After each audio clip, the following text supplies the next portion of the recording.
అందరూ వచ్చి నా దగ్గరికి దీనికోసం మొత్తం అవగాహన ఉంది. కానీ మొత్తం అప్పుడు ధరణి ఉన్నప్పుడు పర్ఫెక్ట్ గా భూమిని కాపాడడం వారు కూడా భరోసాతో ఉంటారు. కానీ ఇప్పుడు కొత్తగా భూభారత్ వచ్చింది. భూభారత్ అంటే కొత్తగా కాంగ్రెస్ వచ్చిందంటేనే కబ్జా, కాంగ్రెస్ వచ్చిందంటేనే దోపిడీ. ఎక్కడ చూడు తెలంగాణ రాష్ట్రం అంతా కూడా వాళ్ళ రైతులకు న్యాయం చేస్తామని గవర్నమెంట్ న్యాయమే ప్రతి జాగాలో చెప్పట్లేదు. కాంగ్రెస్ అంటేనే కాంగ్రెస్ ఎక్కడైనా చూడు. ఇప్పుడు మన రంగారెడ్డి జిల్లా మేడ్చల్ జిల్లా 1 ఎకరాల చిల్లర 22A తీసుకొచ్చారు. 22A అంటే అర్థమే కాదు. మరి 22A సీఎం తెలియదా, కలెక్టర్లకు తెలియదా, రెవెన్యూ మంత్రికి తెలియదా? ఇది ఎందుకు వచ్చింది 22A? ఎన్నడూ లేని 70 సంవత్సరాల సంది పట్టాలు ఉన్నాయి, వ్యవసాయం చేసుకుంటారు, పాస్బుక్లు ఉన్నాయి, ధరణి ఉన్నాయి, ఆంధ్రప్రదేశ్ పాస్బుక్లు ఉన్నాయి, కొత్త పాస్బుక్లు వచ్చినాయి, భూభారతి వచ్చినాయి. కానీ 22A అడిగే వచ్చింది. ఎందుకు వచ్చింది? ఎవరు తెచ్చిండ్రు? ఎక్కడ నిద్రపోతున్నా? ఏం చేస్తున్నట్టు గవర్నమెంట్? ఇంతమందిని అలా కొల్లలో రియల్ ఎస్టేట్ వ్యాపారస్తులను, భూస్వాములను, వ్యవసాయం చేసుకుంటున్నాను, రైతులను, చిన్న చిన్న ప్రతి ఒక్క దాంట్లో 22A మళ్ళా వాళ్ళే ఎంఆర్ఓ తానికి వెళ్ళి, ఆర్డీఓ తానికి, కలెక్టర్ తానికి, మంత్రి ప్రతి పైరవ్ చేసుకొని మళ్ళీ రౌండ్గా చక్రం కొడితే కానీ నిన్న మాత్రం దయదలిచి కనకరించి నేను 22A ఉంటే అందరినీ కాపాడుతాను. చాలా మంచి మాట చెప్పినావు. మరి 22 ఎక్కువ వచ్చిందా? నువ్వు ఎంక్వైరీ చేయవా? నీ బాధ్యత కాదా? నువ్వు సీఎం కాదా మన రాష్ట్రానికి? అదంటే మేము బాధ్యత కదా. సీఎం ఎక్కువ ఒక మాట ఇచ్చినావు, నేను ఇది కాపాడుతాను. మరి ఇదేంటి ప్రోగ్రెస్ పార్టీ ల్యాండ్ 1000 ఎకరాలది, ఇది నీకు బాధ్యత కాదా? స్థానిక కాంగ్రెస్ నాయకులకు బాధ్యత లేదా? ఎవరు చేస్తున్నారు ఇదంతా? చేతబడి చేస్తుందా? చేతబడితో అవుతుందా? ఈ నంబర్లన్నీ ఎవరు మారిపోతున్నాయి? ఎట్లా చేతబడితో మారిపోతున్నాయా? ఎవరికి తెలుస్తలేదా? ఎట్టకెళ్ళి మారుతున్నాయి ఈ నంబర్లన్నీ? ఎవరి పేరు మీద చెప్తున్నాయి? ఐటీసీ కంపెనీ 50 ఎకరాలు మాయమైపోయింది.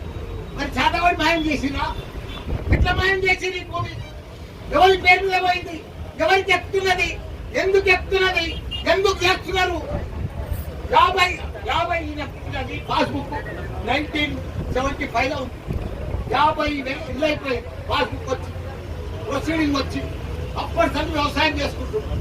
అప్పుడు కాంగ్రెస్ ప్రభుత్వం ఉంది కదా, ఆ టైంలోనే పాస్బుక్ అయింది కదా. మరి ఇప్పుడు ఎందుకు మారుతుంది? ఎవడో వచ్చిండని, సాదా పైనామని, కోర్టు కేసు వేసిండని, ఏదో చెల్లంతుందని, అమెరికాలో వచ్చిండని, 50 ఏళ్ల కింద పోయినోడు, 60 ఏళ్ల కింద పోయినోడు ఇప్పుడు వచ్చిండని వారికి మీరు ఏం చేస్తున్నారు? ఈ చిన్న చిన్న రైతులు 6 ఎకరాలు, 5 ఎకరాలు, 3 ఎకరాలు, 10 ఎకరాలు వ్యవసాయం చేసుకొని బతుకుతున్నారు. దీనికి పాస్బుక్ వాల్యూ లేదా? ధరణికి వాల్యూ లేదా? భూభారతికి వాల్యూ లేదా? ప్రొసీడింగ్ వాల్యూ లేదా? ఇవన్నీ ఇప్పుడు గోదావరిలో కలిపేసి చక్కగా ఎవరికో వచ్చే వాని పేరు మీద ట్రాన్స్ఫర్ చేస్తే ఎట్లయితుంది? ఏమవుతుంది? ఇవన్నీ గవర్నమెంట్ ఉందా లేదా? కలెక్టర్ ఉందా? ఆర్డీఓ ఉందా? అన్ని ఎంఆర్ఓనే మార్చేస్తాడా? ఏదనుకుంటారు అవుతుందా? ఇట్లనే మమ్మల్ని చంపక తింటారా? ఇదే నా ప్రభుత్వం, ఇదే నా సీఎం, ఇదే నా మంత్రులు, ఇదే నా లెక్క? ఎవరు లేరా? అంతా చూస్తుండగానే పగడి దొంగల లెక్క డ్యూటీ చేస్తారా? భూములనంతా మాయం చేసేస్తారా? భూములంతా పేరు మార్చేస్తారా? భూములంతా దయచేసి నేను సీఎం గారికి రిక్వెస్ట్ చేస్తున్నా, మీరు ఇంకోరు వేయాలి, ఈ రైతులను కాపాడాలి, ఈ భూములను కాపాడాలి. ఎందుకంటే మీరు కాపాడుతా అని చెప్తున్నారు, మీరు మాట ఇస్తున్నారు. కానీ కింద ఏం జరుగుతుందో మీకు కూడా తెలుసు. మీరు డైరెక్ట్ గా దిగి ఇమీడియట్ గా బొమ్మరాజపేట రైతులను కాపాడాలి. స్థానిక నాయకులు కూడా రేపు ఓట్లు అడుగుతున్నారు, మేము ఎలక్షన్లు నిలబడతామంటున్నారు. మీకు బాధ్యత లేదా? మీ రైతుల అన్యాయం అవుతుంటే మీరు రారా? వాళ్ళని పరామర్శించారా?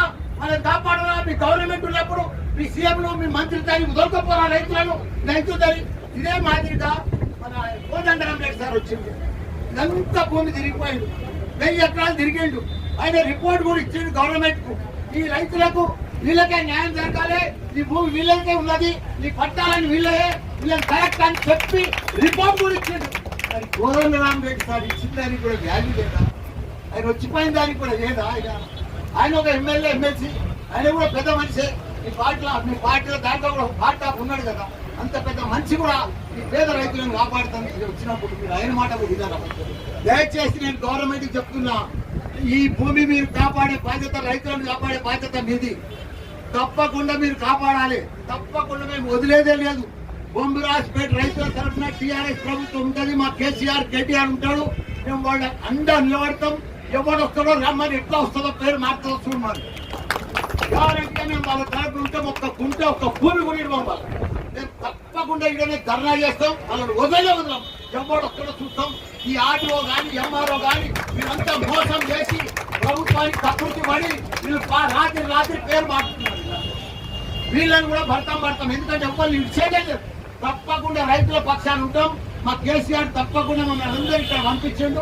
తప్పకుండా ఆయన పేరు నిలబెట్టి తప్పకుండా భూభారాలు వచ్చినాకనే వాళ్ళు ఆగమవుతున్నారు. తప్పకుండా రైతులను కాపాడాలి. సీఎం గారిని కూడా రిక్వెస్ట్ చేసి చెప్తున్నా, మంత్రులకు కూడా చెప్తున్నా, ఈ భూమి వాళ్ళది, వాళ్ళకు పట్టా ఇవ్వాలి. వాళ్ళకి పట్టా ఉంది. 50 ఏళ్ళ సంది వాళ్ళు జరగకుంటున్నారు.